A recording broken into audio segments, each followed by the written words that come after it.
మిచాంగ్ తుఫాన్ కారణంగా జిల్లాలో 4 రోజుల పాటు విస్తారంగా వర్షాలు కురిసి పెద్ద ఎత్తున నష్టం వాటిల్లిన సంగతి తెలిసిందే. అయితే ఈ గాయం మానకముందే జిల్లాలో మళ్ళీ వర్షాలు మొదలవడంతో జిల్లా మొత్తం మీద తీవ్ర ఇబ్బందులకైతే గురవుతున్నారు. అయితే ఇప్పుడిప్పుడే రైతులు కోలుకుంటున్న పరిస్థితుల్లో గత 2 రోజుల నుంచి జిల్లాలో అక్కడక్కడ భారీ వర్షాలు కురుస్తున్నాయి. అయితే ఉదయగిరి, అదేవిధంగా వెంకటగిరి, నాయుడుపేట, సూలూరుపేట, కావలి ప్రాంతాల్లో భారీగా వర్షాలు కురుస్తున్నాయి.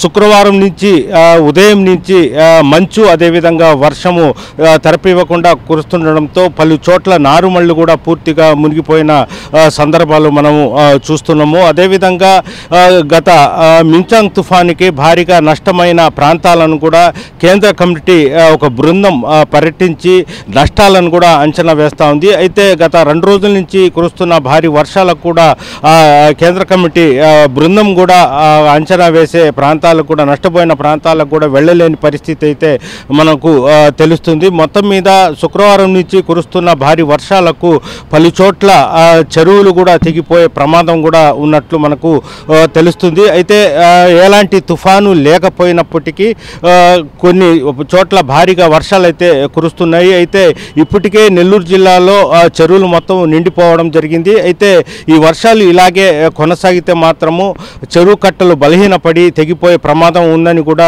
రెవెన్యూ శాఖ అధికారులు కూడా చెప్పడం జరుగుతుంది. అయితే బలహీనంగా ఉన్న ప్రాంతాల్లో చెరువు కట్టలను కూడా మరమ్మతులు చేసే పనిలో కూడా అధికారులు ఉన్నారు. అదేవిధంగా రైతులు పలు చోట్ల ఇప్పుడిప్పుడే నారుమళ్లు వేసుకొని ఉండడం జరిగింది. ఈ వర్షాలకు భారీగా నారుమళ్లు మునిగిపోయి నష్టం వాటిల్లే అవకాశాలు ఉన్నాయి. అదేవిధంగా ఈ వర్షాలు ఇలాగే కొనసాగిస్తే అన్ని వర్గాల ప్రజలు తీవ్రంగా ఇబ్బంది పడే అవకాశాలు అయితే ఉన్నాయి. వీడియో జర్నలిస్ట్ ప్రదీప్తో గయాజ్, RTV నెల్లూరు.